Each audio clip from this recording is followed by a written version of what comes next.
الله الرحمن الرحیم. از من سنوم الیاس یعنی گوک بده میزه ها گوک بده پادشاه بوده بنام شاه بربر. پس در دوران همزی پادشاه میزه ها بوده دیگه از یک طرف دیگه او بندمیر بوده. باز از یک طرف دیگه حضرت علی بوده. امی امام علی بوده.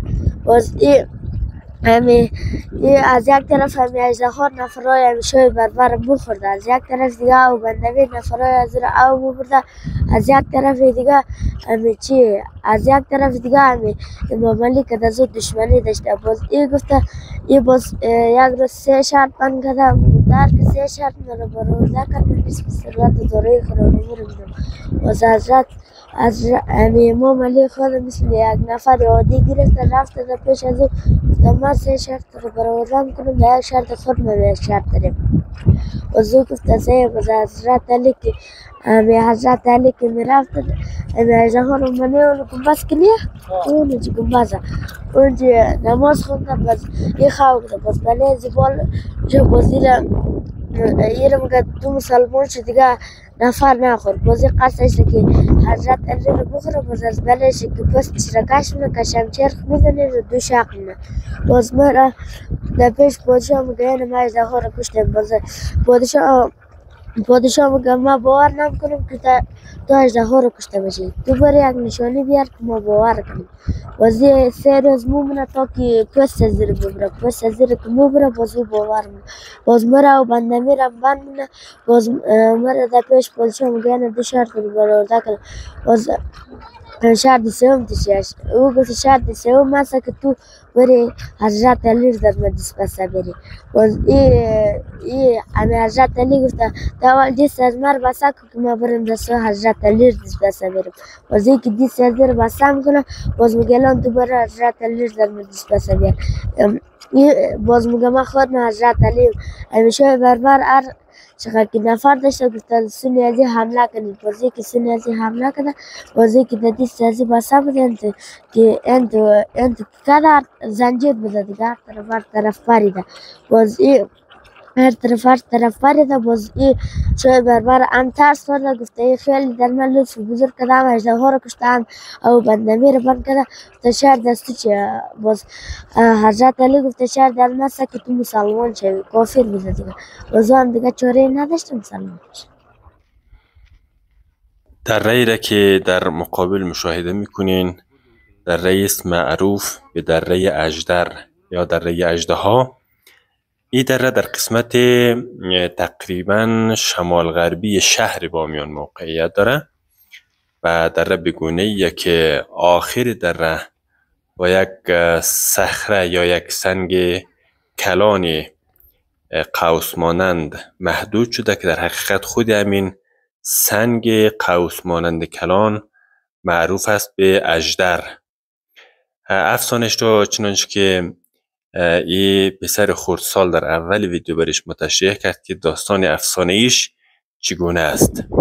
در مقابل سر این اژدر 2 قله عجیب میخ مانند قابل مشاهده است و خود اژدر هم در حقیقت او تپه مقابلی که دیده میشه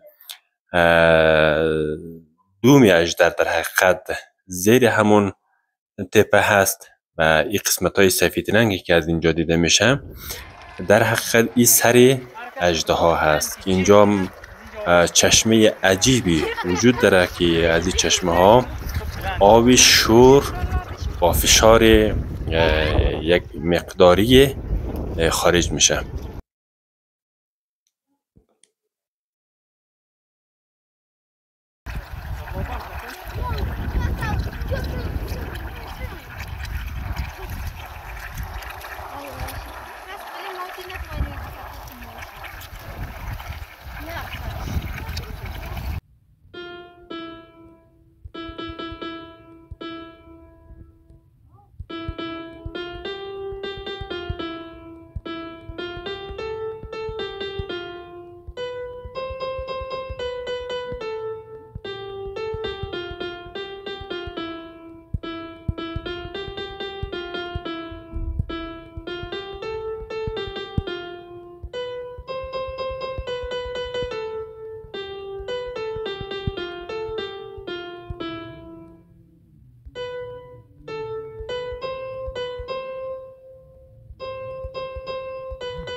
دره مقابل دره معروف به دره اژدهای و داخل دره هم که بری واقعا یک ساختمان عجیبی داره دو طرف دره که در داخل دره خیلی خانه زیاد است و ماشین‌های زیاد در اونجا زندگی میکنه. اخیر دره در حقیقت با می جنازه اژدها بودیم یا مجسمه اژدها بودیم. همین تپه که به این نام معروف شده در حقیقت اخیر دره با همی بند شده.